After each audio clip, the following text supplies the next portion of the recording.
evening, afternoon, everyone. My name is Mark. And I'm Zoe. And we are the Board Adventurers, back to you today to do our 40 to 31 of our top 50 games of all time. This is a continuation. If you haven't seen our previous 10, we have it posted on our channel. But we are now in the next the next 10 of our, like the next 20%, I guess you could say, of our list. Yeah. So what do you want to say about this next 10? Or what do you want to say so far?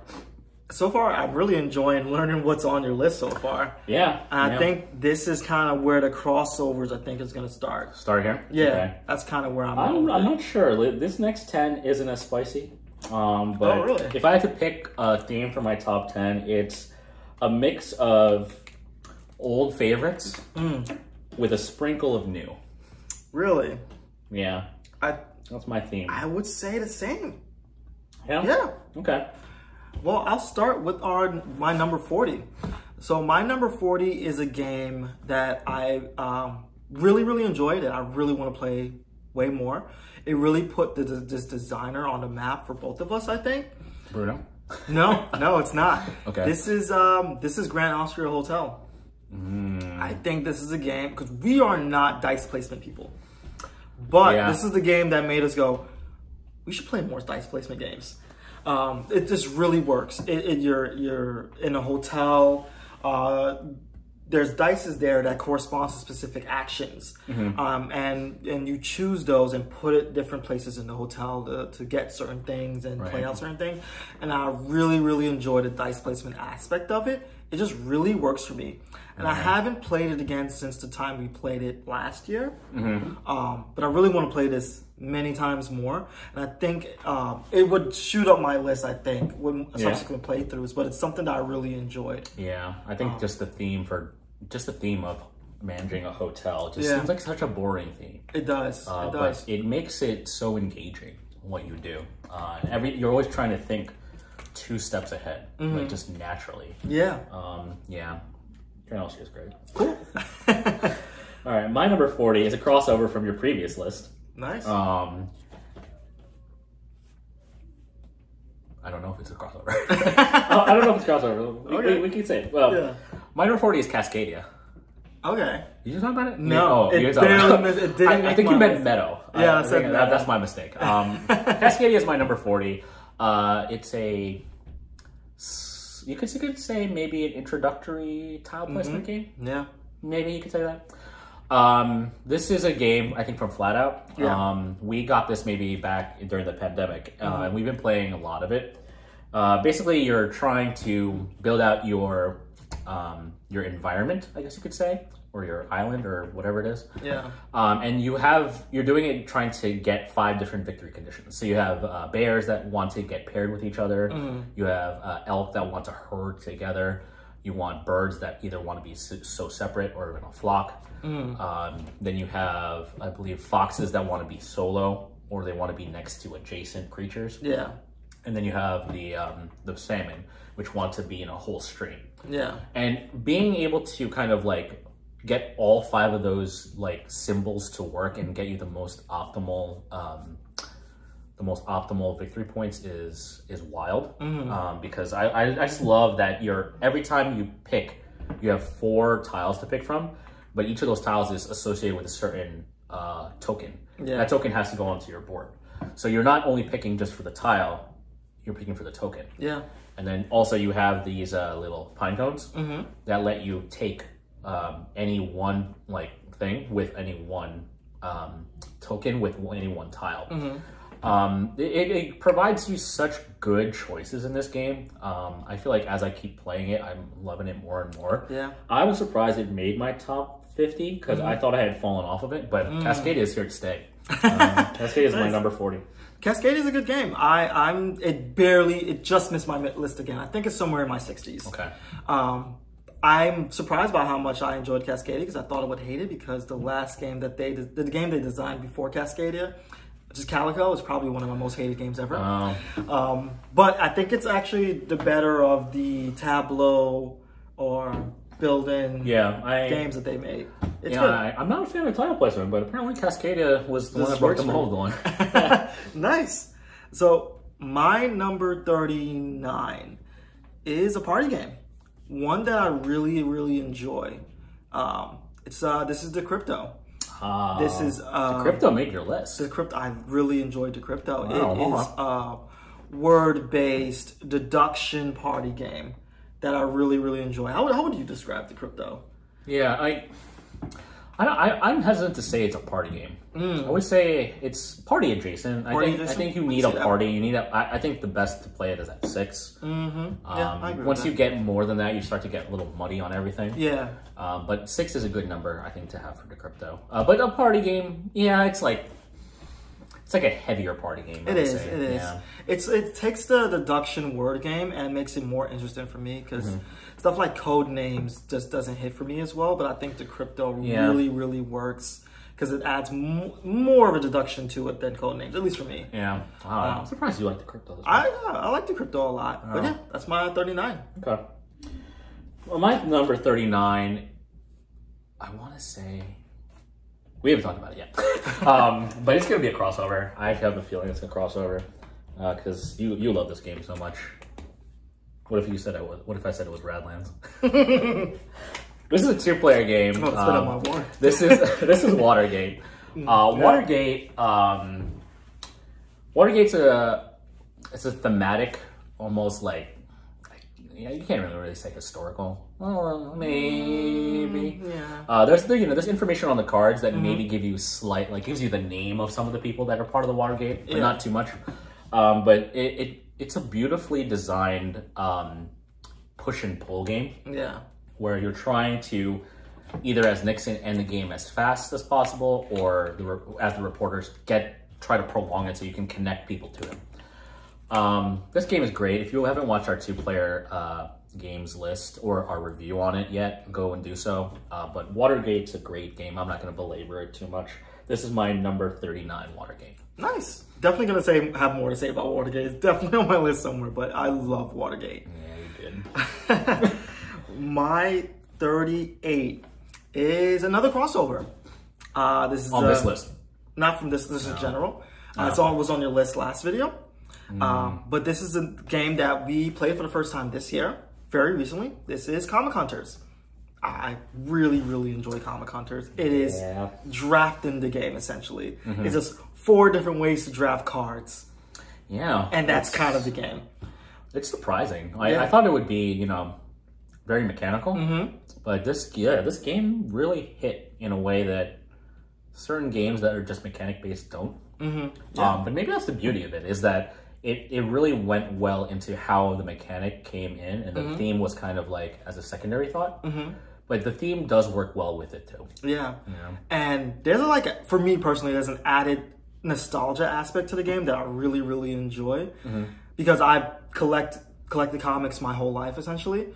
And there are a lot of cards in there where I get it and I remember getting this comic book. Yeah, you mentioned you had 1 or 2 of these books. A lot of the books, actually. I've had a lot because they're taking very popular books. That if for specific characters, there's a set of books for Captain America, Black Widow, Doctor Strange, Black Panther, Thor, the normal Marvel characters. But they're taking the most well-known or collected books. Right. And putting them into the game, and I'm kind of looking at it and oh man, I remember getting this and reading this. It's kind of cool. So there's the added nostalgia aspect for me that I really enjoy about the game.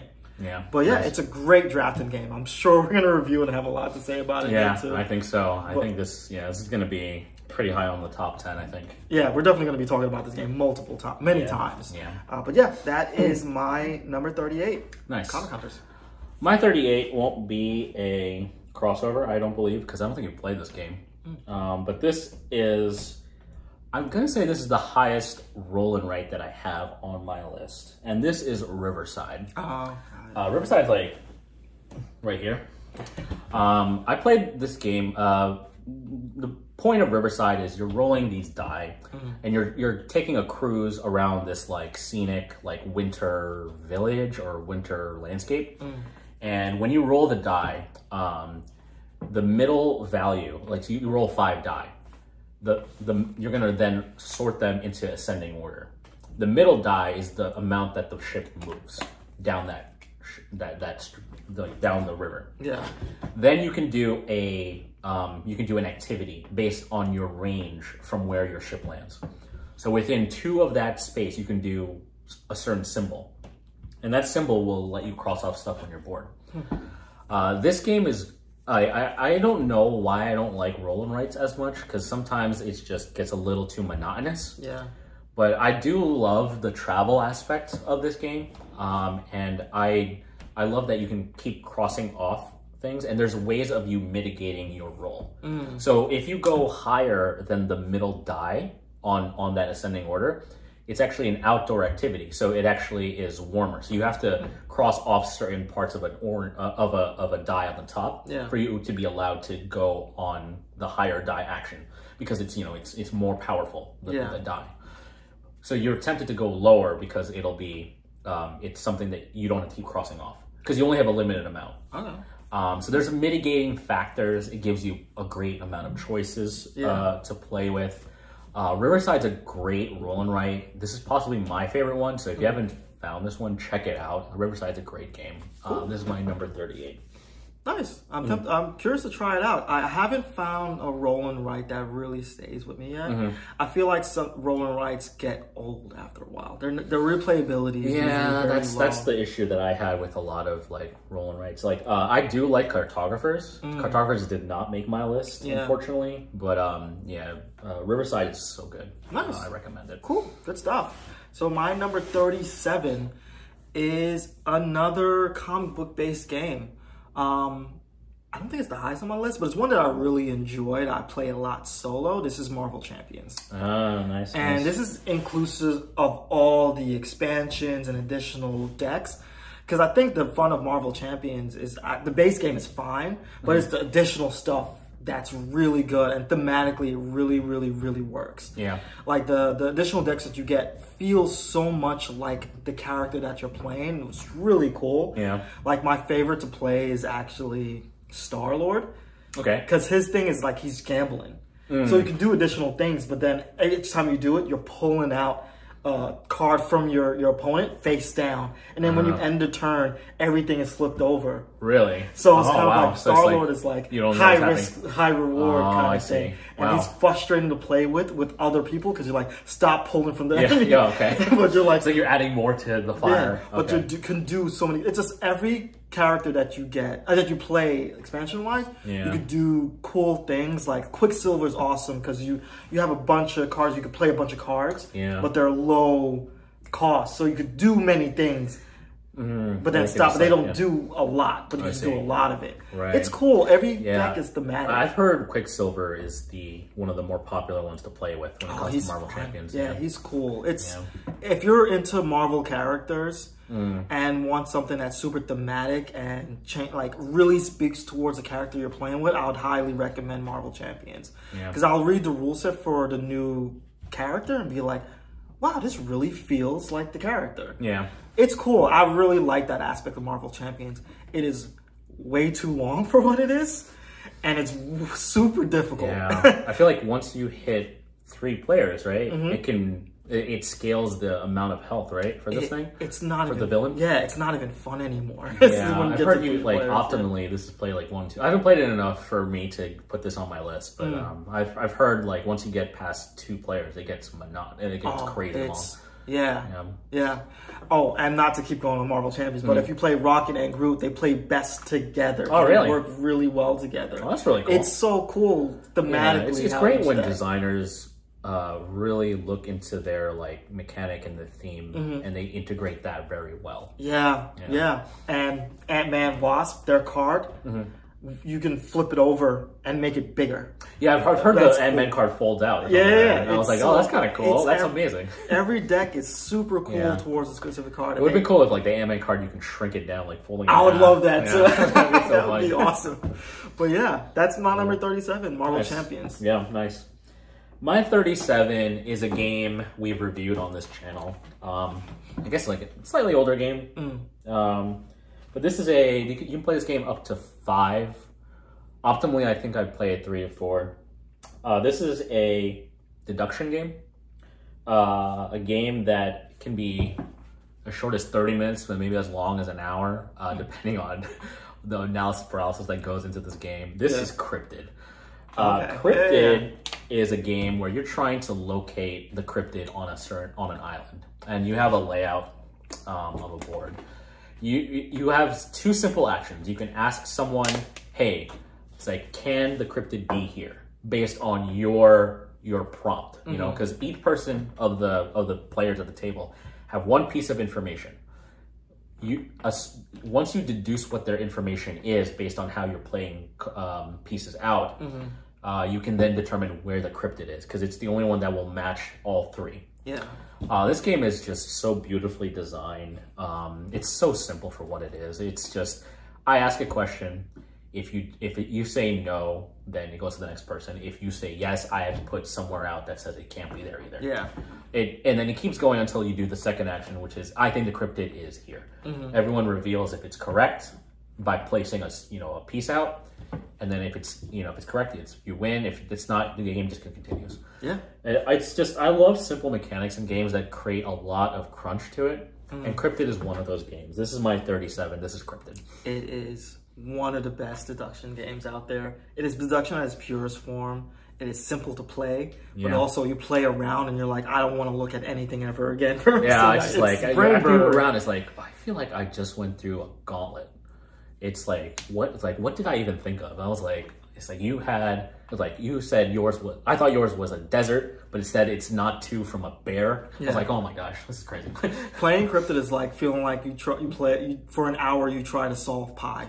That's what playing Cryptid is like. Yeah, oh man, especially if you're playing in a way that you can't write down information, and you're just trying to mentally keep information, because that's how you're supposed to play Cryptid. Yeah, it is gonna hurt your brain, but it's so rewarding. It's a great game. Yeah, I thought Cryptid to me would be higher on my list. Really? I thought it'd be in my top 20, but wow, spicy. Nice. My number 36, you are going to be surprised by this game. Am I? Wouldn't be able to guess this game. This game is, what's up? A new game? No, it is not a new game. Played it a couple of years ago. This is surprising. It's another deduction game, but it's more party style deduction. But this is Picture Perfect. Really? I really enjoy Picture Perfect. I love Picture Perfect. Wow. It is... Wow. Yeah, you gathering people on a list board to take a picture, and each person has a card that tell what person is supposed to be next to certain people, and you're trying to figure out the most optimal picture based off of where people are supposed to be. Yeah. It works. It's cool. It's very simple. I like... Yeah. You're just surprised that it's on my list. Surprised it's on your list. I don't know you liked it this much. The only problem with Picture Perfect is that it can get old very easily. There's a lot of expansions for it. I think the expansions add a lot of variety to it. Yeah? Like, I think it needs those expansions to add variability to it. Yeah. Otherwise, you'll see the same cards over and over again, yeah. I kind of wish... Yeah. I was like... It's a good game. It didn't make my 50, but... the first time you play it, it's good. It's great. Then after the second time, it's like, oh, I know these cards are specifically associated to this character. Yeah. So I know I need to do this. But now that we've added in the 2 expansions in there, it adds just enough variability where it's like, I don't know if I'm going to see that this game. Yeah. And it's a really good game. It's a good game. It works best when you're playing it with new people every time. Yeah, it does. Yeah, because like they'll be surprised at the amount of standees that they have to do, but it's like the puzzle is there in your box. Yeah. And just the reveal everything's like, oh, it's time for a selfie, guys. And if you can't tell from my list already, deduction games it just does it for me. I didn't even know you like deduction that much. I love it's a cheat code for me. If you have deduction in your game, I'm already at minimum gonna like it. And this one just works for me as a party style deduction game. So yeah, that's number 37. 37. Picture Perfect. Yeah. 36. 36, yes. Yeah, okay. My number 36 is a new game to the list. We're getting spicy here. I love Elementals. Elementals will be on my list further up. This game is a game from Renegade Studios where you're trying to race to 60 points. and you're doing so by drafting cards. This is the Veil of Eternity. Yeah. Let's go. The Veil of Eternity has to deal with 5 different types of cards. So you have dragons, fire, water, fairy, I think it's flying, and grass. And you're doing like a snake draft when you're doing it. So like you'll put your piece on one, and then everyone else goes, then comes back the other way. So you'll have the last one, and then on your turn you do one of 3 things. It's either you can take the card into your hand, you can play the card from your hand out, or you can sell the card for the amount of points on it. And the beauty of it is that the amount of coins that you get, you have a max of 4 tokens. Those 4 tokens are your max limit for your hand. So, but you can have any number of those. You can't draw more, or I think you can draw more and then discard. But you only have those 4 to work with. So if you're drawing in excess of your hand, you have to discard down before you can do anything. Yeah. And I didn't like, and this game is over in only 10 rounds, but this game just goes by so quickly that you'll finish by like round 7, 8, maybe 9 at the latest. I've heard there's an expansion coming out right now for Veil of Eternity that I desperately want, because one of the things I actually don't like about Veil is that every time we play, I always end up reshuffling that deck back in. Oh, yeah. So I see the same cards. I love variability, and I was looking at that new Artifacts expansion. I think it adds enough that I think it'll actually push this game higher up on the list. Wow, nice. So I think Veil's going to climb from this point, and then maybe at the end of the year, we'll see where it lands on the list. But this is my number 36. This is Veil of Eternity. Great choice. I'm actually surprised it's not higher because it has 2 things I know you love, drafting and elements. I know. So I thought it was going to be like top 20. I was like, it's spicy. Nice.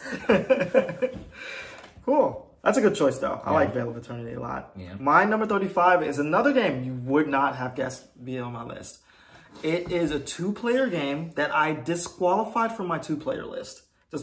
Just doing the list, I kind of disqualified it. It's a 2-player only? 2-player only. Well, it wasn't on your list? No, it wasn't on my list.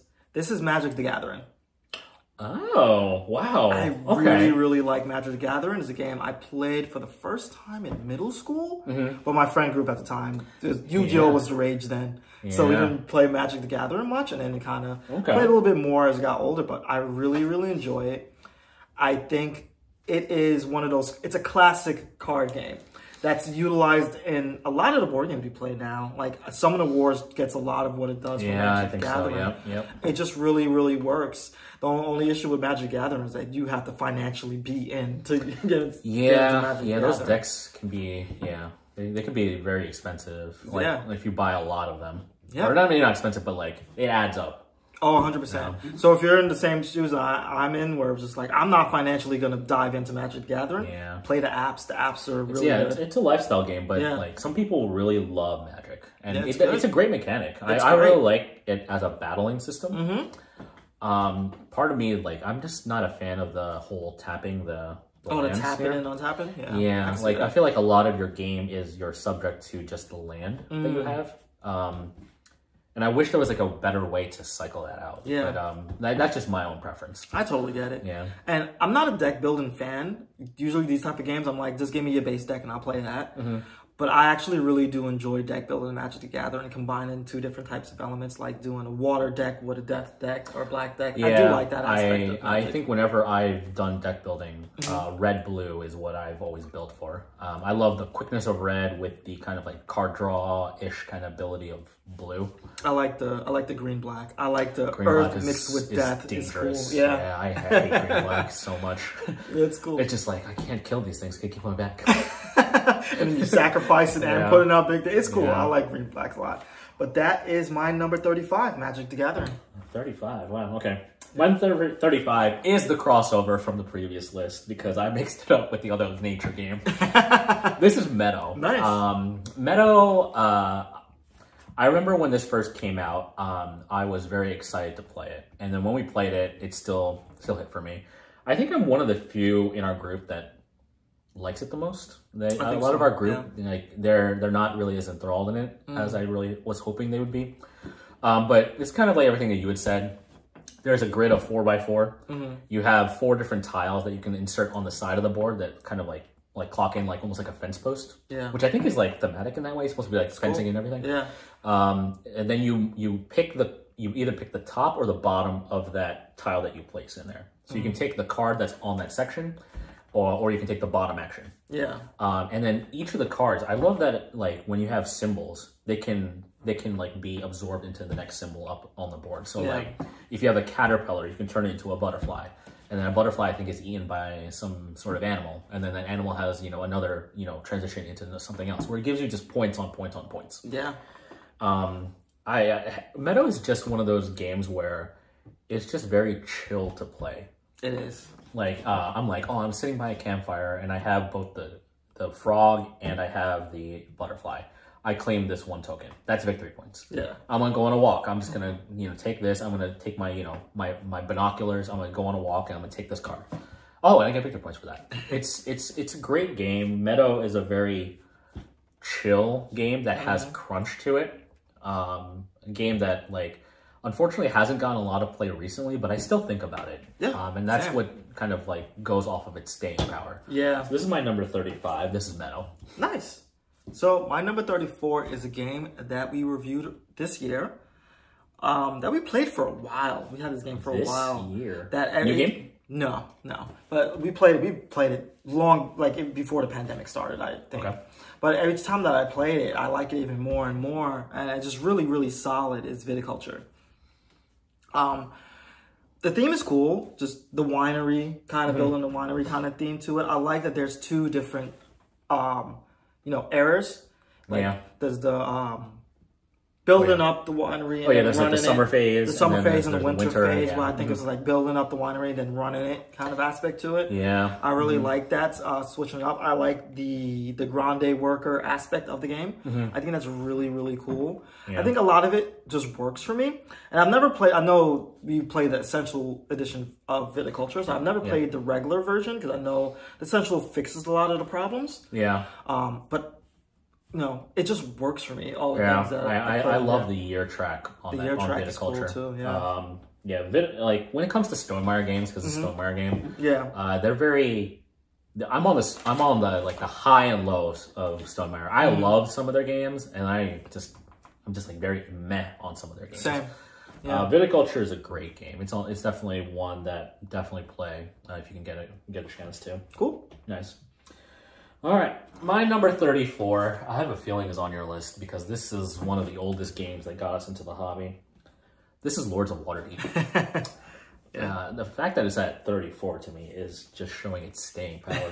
Seriously. Like this is what I would honestly introduce people for worker placement. Yeah. A lot of people think, I guess it's on a higher scale, like Lords of Waterdeep, but when I think of other games like Architects, maybe like Raiders, it adds a little bit too much complexity for people to wrap around.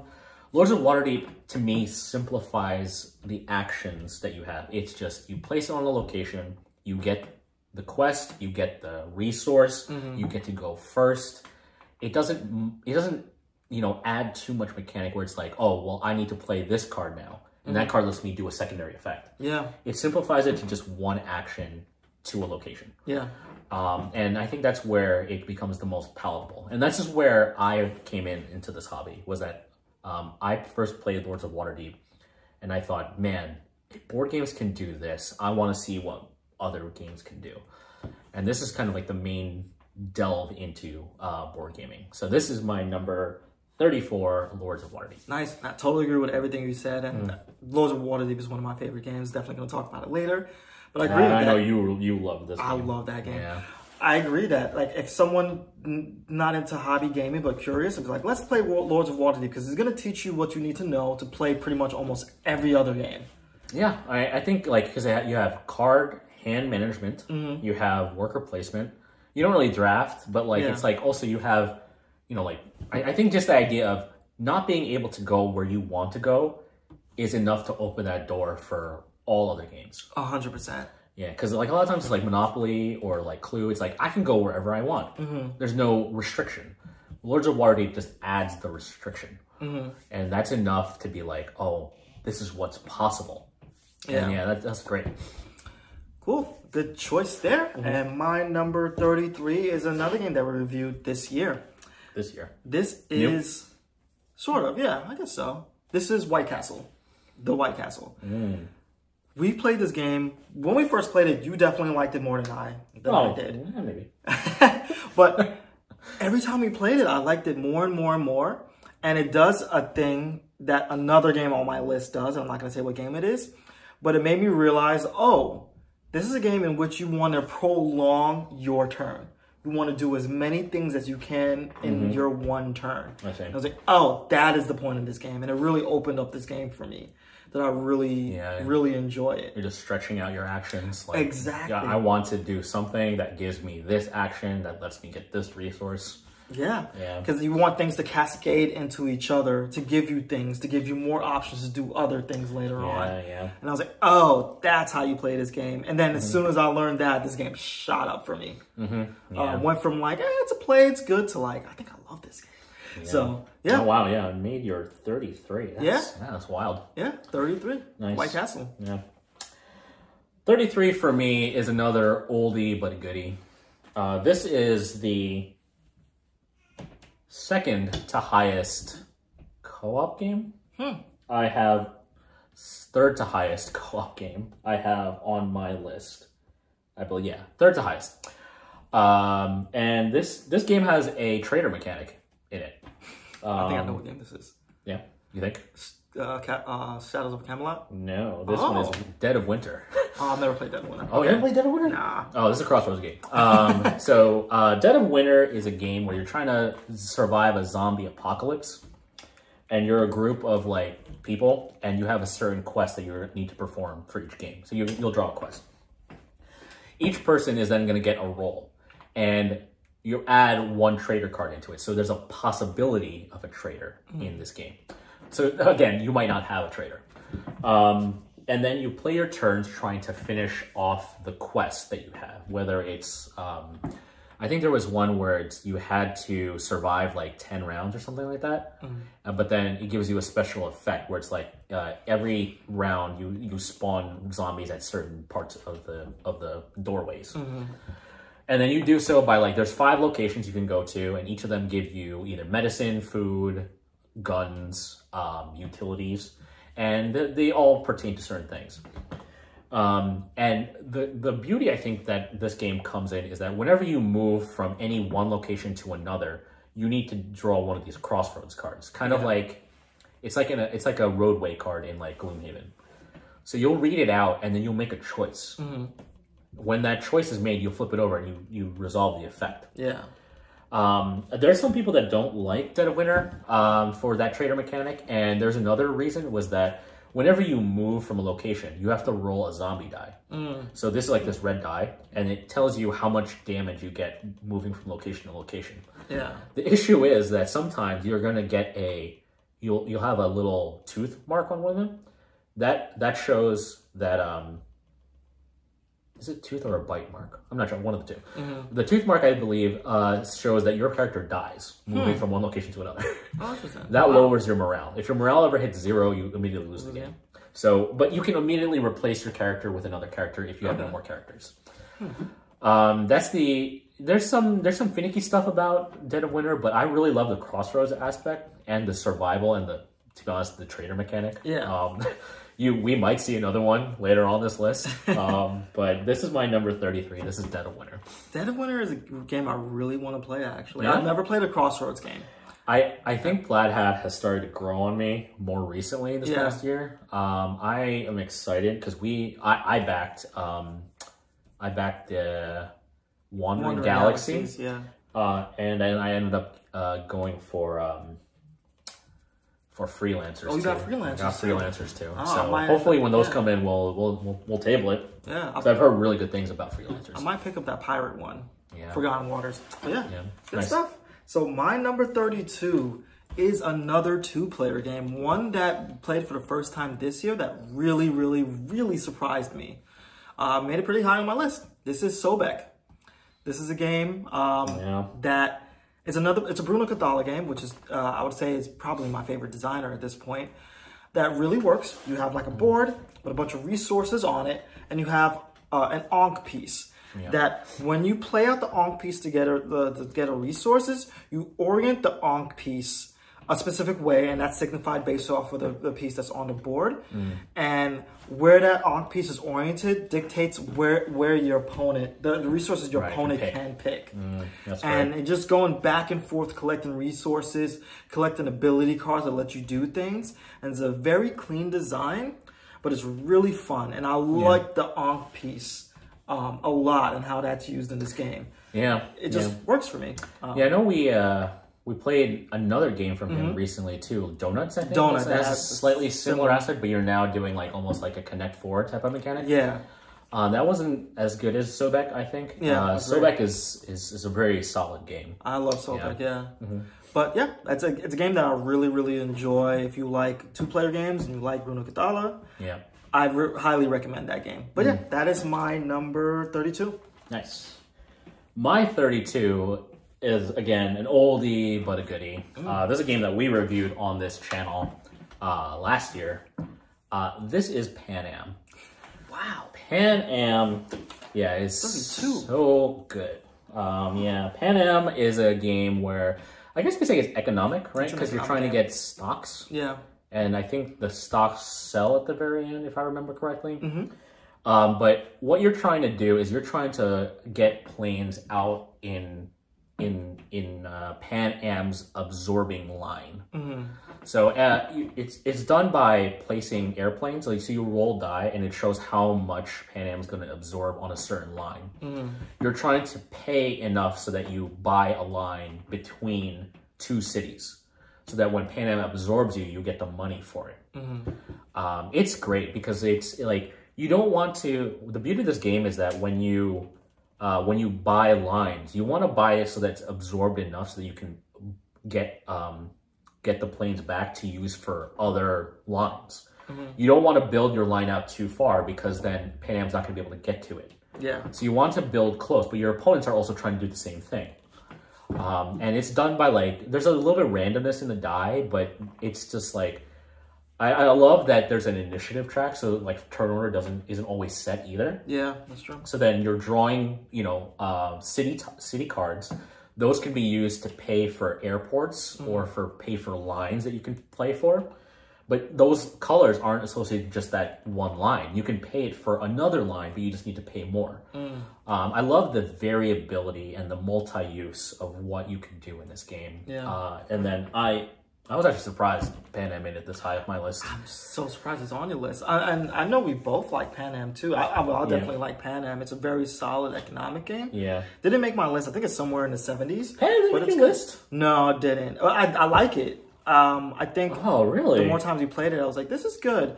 I think there's a specific rule aspect of it that it's a little too complicated and convoluted that I don't like about it. I'm trying to remember what it is. Okay. But it's that's the only deterrent for me for Pan Am, but it's a very solid economic game. I really like Pan Am. Pan Am's great. This is my number 32. Cool. Good stuff. My number 31 is a game that actually surprised me on how high it made it on my list.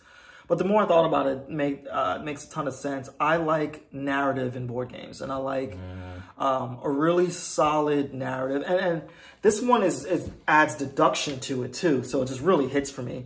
This is Chronicles of Crime, and it's inclusive of the Chronicles of Time series as well. Nice, yeah. You're playing a detective that's trying to solve a murder. I know people who don't like this don't think of this game as a board game, and I could totally understand that critique. But really, just it's an app-based board game, and you're searching around environments. You're talking to people and trying to deduce certain things based off of what they've said, what items you found, and what you found at the crime scene, and sort of the general vibe of the person you're talking to. Essentially, being a detective and trying to solve a crime, and it's always a fun narrative, which is why it really hits for me. Each playthrough. Yeah. But it's definitely one that really hits for me. Yeah, I think for us we haven't played 2400 yet, but I feel like that's gonna be the one that's like great. We're still playing through 19 right now. 19, yeah. 19 is great. 14 was okay for me. It adds a different mechanic where the dog can sniff out stuff. Yeah. 19 is like more puzzling, which I like more. And then base game is great too. Yeah, so far you like 19 more than 14. 19 was great. Yeah. I think 14 is decent. 19 is good because it has the puzzle. I'm super excited to play 24 because it's a cyberpunk kind of thing. Yeah, I'm curious as to like, I think people like generally in the YouTube realm, they like 24 the most. Really? Okay. But we just haven't gone to it because we have 19 to still get through. Still going, yeah.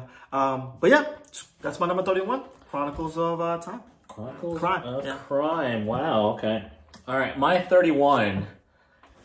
Wow. There was 3. There was no. This is the new game that's on this list. Okay. No, second new game that's on this list because we already had Veil of Eternity. Yeah. This is the second new game from this year that's on this list. I'm not sure if you'll be surprised or if this is even on your list. Huh.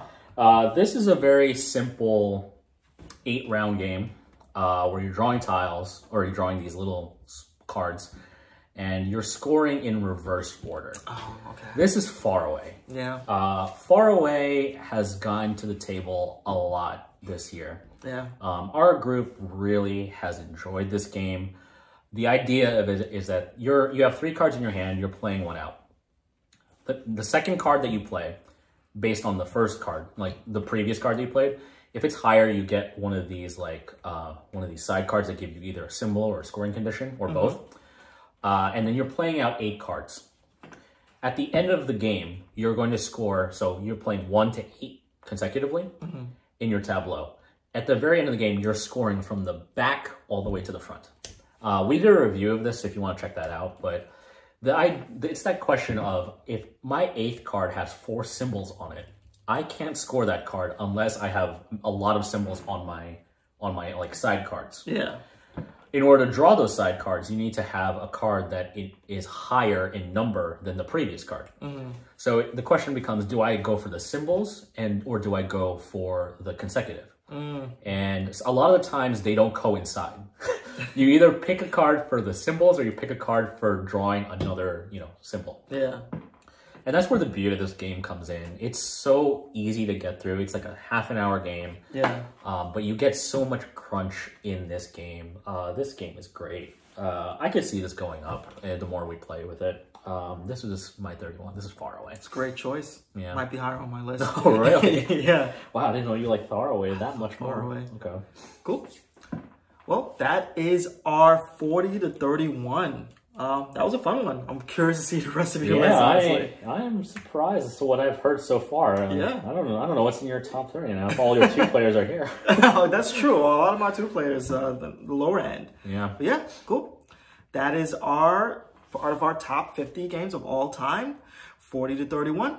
Let us know your thoughts down below. Curious to hear what you guys think of our list. But yeah, I'm Zoe. I'm Mark. See you on the next adventure.